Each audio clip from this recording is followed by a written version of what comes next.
आप सबका मेरे चैनल माला ज्ञान धारा में स्वागत है।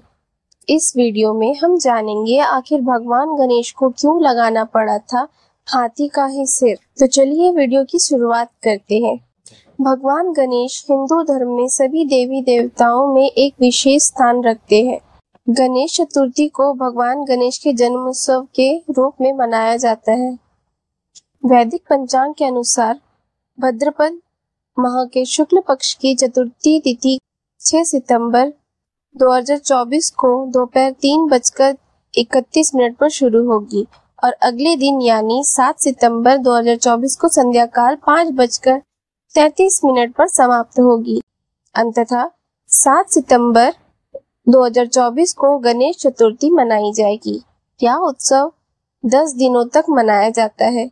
बहुत से लोगों को यह नहीं पता कि क्यों गणेश जी को एक हाथी का सिर लगाया गया था। हम सभी जानते हैं कि गणेश जी का मुख एक हाथी का है, लेकिन गणेश जी को केवल हाथी का ही मुख क्यों लगाया गया?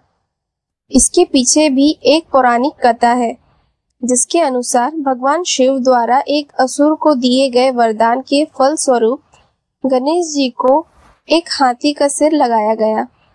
आइए जानते हैं इससे जुड़ी पौराणिक कथा।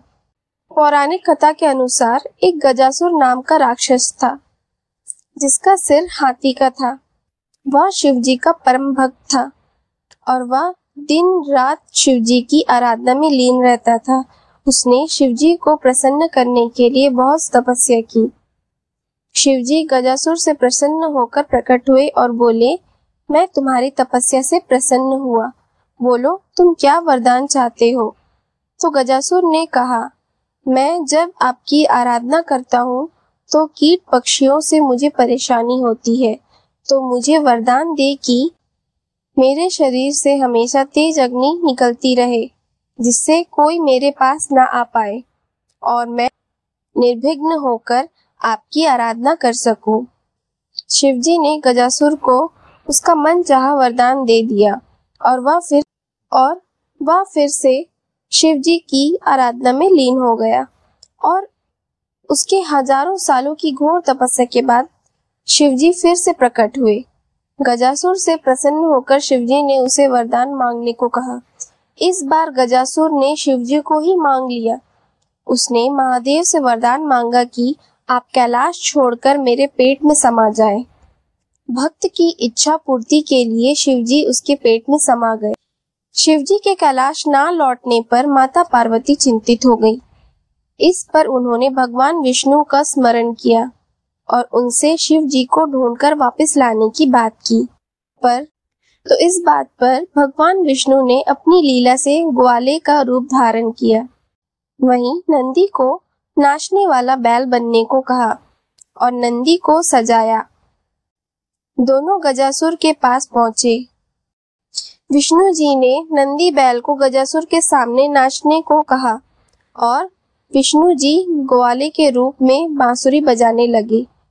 इसके बाद नंदी ने अपना अद्भुत नृत्य करके गजासुर को प्रसन्न किया और गजासुर प्रसन्न होकर ग्वाले को यानी विष्णु जी को वरदान मांगने को कहा।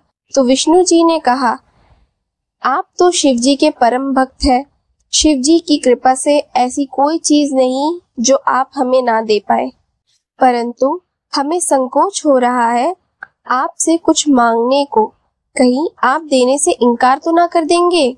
अपनी तारीफ सुनकर गजासुर अपने आप को भगवान के बराबर ही सोचने लगा और उसने कहा कि तुम मुझे शिव के बराबर ही सोच सकते हो। इस संसार में मेरे लिए कुछ भी असंभव नहीं है। और कहता है, मैं तुम्हें मनचाहा वरदान देने का वचन देता हूँ। तो विष्णु जी कहते हैं, आप अपने वचन से पीछे तो नहीं हटेंगे? तब गजासुर विष्णु जी को पूर्ण रूप से आश्वासन देता है कि वह अपने वचन से पीछे नहीं हटेगा। तब विष्णु जी उसे शिव जी को अपने अंदर से मुक्त करने को कहते हैं। गजासुर वचनबद्ध था और वह समझ गया था कि यह कोई आम ग्वाला नहीं है।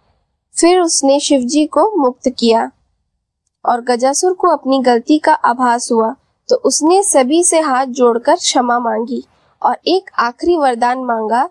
कहा, इस शरीर से आपको अलग करने के बाद इस शरीर का कोई महत्व नहीं रहा। आप मुझे वरदान दें कि मेरे शरीर का कोई अंश हमेशा आपके पास रहे।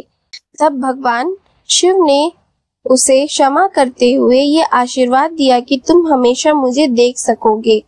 इस घटना के बाद जब शिव जी ने क्रोध में आकर गणेश जी का सिर काट दिया था, तब गजासुर को दिए गए वरदान को पूरा करने के लिए गजासुर का ही मुख गणेश जी को लगाया गया था। गणपति बप्पा मोरया। अगर आपको वीडियो अच्छी लगी हो तो चैनल को लाइक करें, शेयर करें और सब्सक्राइब करें। धन्यवाद।